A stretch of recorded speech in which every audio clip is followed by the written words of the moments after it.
Hello मेरे दोस्तों और श्रोताओं, मैं फिर से प्रेरणादायक कहानी लेकर के आपके सामने आई हूँ। जो मेरा 1-1.5 साल से ये रूटीन है कि आप तक मैं प्रेरणा देने वाली, सीख देने वाली, इंस्पायर करने वाली कहानियों के संग्रह में से आपको वीडियो शेयर करूँ। तो आप जैसा जानते हैं कि जो सीख देने वाली कहानियाँ होती हैं वो हमारे जीवन के लिए कितनी महत्वपूर्ण होती, कितनी उपयोगी होती हैं। और यदि बचपन से ही ये सीख मिलती रहे, हमें अच्छी शिक्षा, मॉरल वैल्यूज़ की, संस्कारों की शिक्षा ये मिलती रहे, तो सच मानिए बड़े होने पर भी हम अपने कदम को डगमगाने नहीं देते, क्योंकि हम एक बचपन में ही एक कल्पना लोक में चले जाते हैं कि इस व्यक्ति ने ये ऐसा किया, या पशु जानवर, पक्षी, कीड़े मकोड़े, वातावरण में फूल पौधे हैं, इनके द्वारा इतना अच्छा हुआ है, तो वैसे ही हम भी अच्छा बनने की कोशिश करें। हम मानो अपने व्यक्तित्व में भी उसको उतारने की कोशिश करते हैं। तो इसी सिलसिले में मैंने एक कहानी सोच के रखी आपके लिए, जिसका शीर्षक है नमक। तो आप जानते हैं कि शिक्षा और संस्कार जो होते हैं वो दो बहुत महत्वपूर्ण मूल तंत्र होते हैं। शिक्षा क्या है? हमें हमारा विकास करती है, हमें झुकने नहीं देती है। और संस्कार क्या है? हमारा पतन रोकती है, यानी हमको गिरने नहीं देती है, पतन से हमको रोकती है। तो यही चीज़ है कि हम कैसे वातावरण में पले बढ़े हुए हैं, ये हमारे ऊपर बहुत निर्भर करता है। जैसा परिवेश होता है हम वैसे ही आदतों के शिकार होते हैं। लेकिन सच मानिए कि संस्कार का और शिक्षा का हमारे जीवन में बहुत बड़ा महत्व है। तो चलिए शुरू करते हैं। शीर्षक मैंने बताया आपको, नमक। तो एक बार क्या हुआ कि नई नवेली मतलब 3-4 महीने की बहू को सास ने अपने कमरे में बुलाया कि बहू, आज मैं तुमको एक बात बताती हूँ, तो आज क्या करना कि आज खाने में तुम नमक मत डालना, और हफ्ते में अब एक दिन ऐसा ही करेंगे कि बिना नमक के खाने की आदत डालेंगे। तो बहू ने सिर झुकाया, बोली जी माँ जी, मैं ऐसा ही करूँगी। उसके बाद जैसे उठने लगी तो फिर सास ने टोका, बोले सुनो बहू, ये बात किसी को तुम बताना मत, मैं खाने की टेबल पे स्वयं ही बता दूँगी। बोले ठीक है।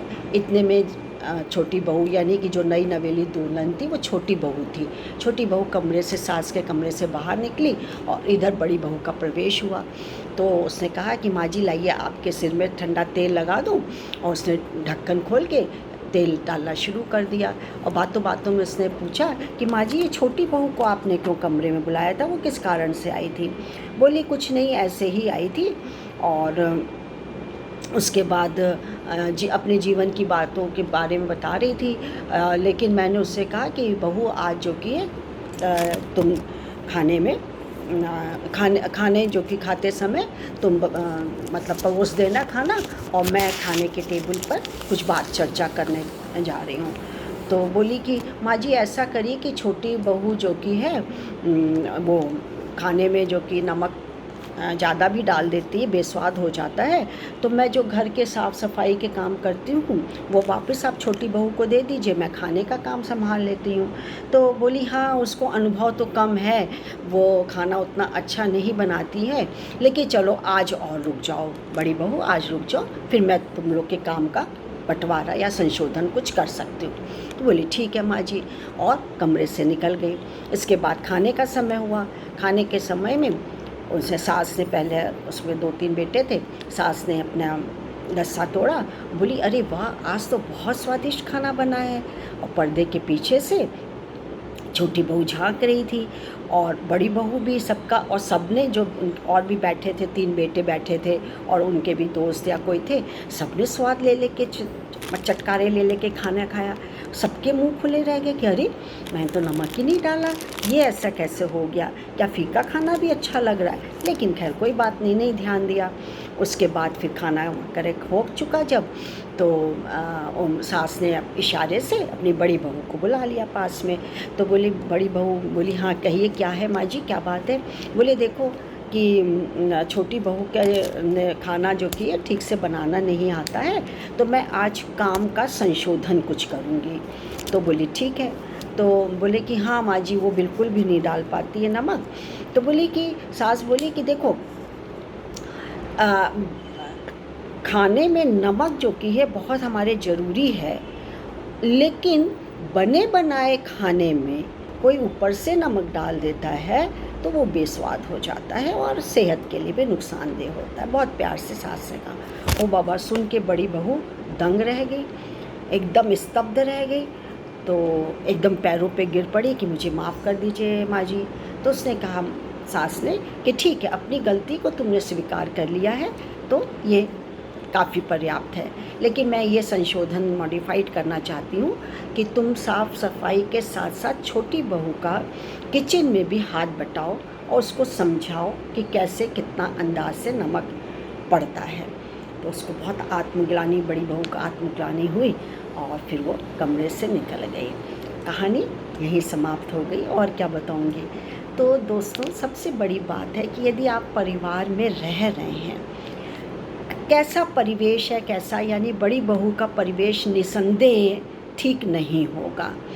छोटी बहू तो अभी 3-4 ही महीने हुए थे, लेकिन फिर भी उसने अपने कामों से और अपनी बात मतलब दूसरे की बात का कहना मानने से सबका दिल जीता हुआ था।